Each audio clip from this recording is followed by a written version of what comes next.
پاکستان اہم ترین ملک ہے. Muslim world میں سعودی عرب کے بعد اہم ترین ملک جو ہے وہ پاکستان ہے. آپ کی نظر میں جو بھی مقام ہو، لیکن یہ کہ بہرحال دنیا میں یہ بات ہے. اور پاکستان کے بارے میں یہ ہے کہ اس کی پالیسی تو کبھی بھی دو ٹوک تو ہوتی ہی نہیں. جناب شیخ کا قدم یوں بھی ہے اور یوں بھی. ہم نے تو سروائیو ہی اسی قابلیت پر کیا ہے.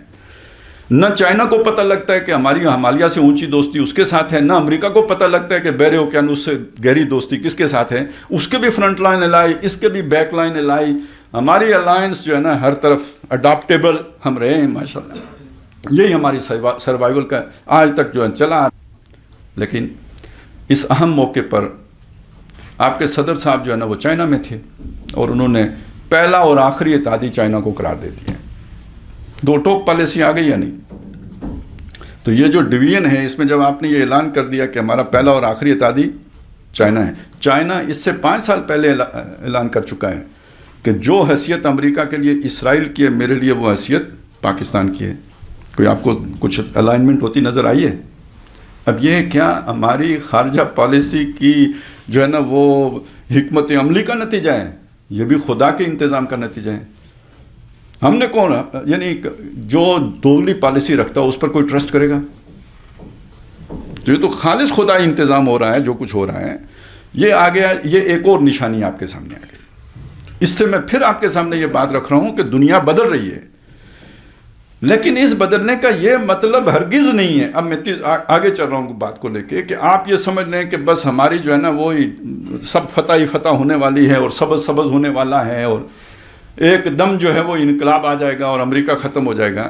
اگر آپ نے وہ پرانی کہانیاں پڑھی ہوں، جب جادوگر مرتا ہے، کوئی جادوگر مرتا ہے تو بڑی تباہی آتی ہے، بڑی آندھی آتی ہے، طوفان آتے ہیں، درخت اکھڑ جاتے ہیں. تو وہ جو دیومالائی کہانیاں ہوتی ہیں اس میں آپ نے پڑھا ہوگا اس طرح کا. تو جب کبھی کوئی بڑا جہاز ڈوبتا ہے، سمندر میں کوئی بڑا جہاز ڈوبتا ہے تو بھنور بنتا ہے اور اس بھنور میں آس پاس جتنا کچھ ہوتا ہے نا وہ سارا اندر لے کے چلا جاتا ہے. وہ خواہ ڈوب جاتا ہے. وہ نہیں ڈوب رہا ہوتا لیکن بھنور ایسا بنتا ہے کہ سب کو ساتھ لے کے گڑم ہوتا ہے. اب اسی طرح سمجھیں کہ امریکہ فرض کریں ڈوبتا ہے یا ٹوٹتا ہے یا اس پر ٹرمپ جیسی بیوقوفیاں کرنے چلا ہے، اگر یہ روبہ عمل آتی ہیں اور اس کے مقابلے میں مزاحمت کوئی کھڑی ہوتی ہے تو یہ یعنی سعودی عرب سے لے کے بلکہ اسرائیل سے لے کر پاکستان تک یہ پورا علاقہ جو ہے یہ جنگ کے گہرے بادلوں کی لپیٹ میں آ جائے گا. اسرائیل بھی معمولی طاقت نہیں ہے، مرتے مرتے مرے گا. اور مسلمان ممالک کے اندر بھی اگر جان ہے اور پیچھے اگر چائنا کی مدد ہوگی تو یہ بھی مزاحمت کریں گے. پھر یہ کہ باقی دنیا کا کیا بنے گا؟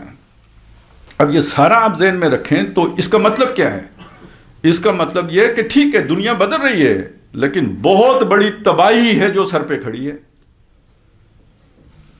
دنیا بدل رہی ہے مگر تخریب پہلے ہونی ہے، تباہی پہلے پھرنی ہے، پھر ایک نئی دنیا آباد ہونی ہے. اب ذرا اس حوالے سے میں آپ کو قرآن مجید کے کچھ اشارے ہیں جو دے دیتا ہوں کہ دنیا کی تباہی کا ذکر قرآن نے کیسے کیا ہے. دنیا کو ہم نے زیب و زینت دی ہے. انا جعلنا ما علی الارض زینۃ لها لنبلوہم ایہم احسن عملا. اسی میں لوگوں کا امتحان ہے. وَإِنَّا لَجَاعِلُونَ مَا عَلَيْهَا صَعِيدًا جُرُزًا. اور جو کچھ اس کے اوپر ہے وہ ہم اسے کر دینے والے ہیں بالکل چٹیل ویران میدان کی طرح. سارا اس کا گہنا سنگار ختم، جیسے وہ میک اپ نہیں اتر جاتا بارش میں، اس طرح اس کی چکا چوند کو ہم ختم کر دیں گے.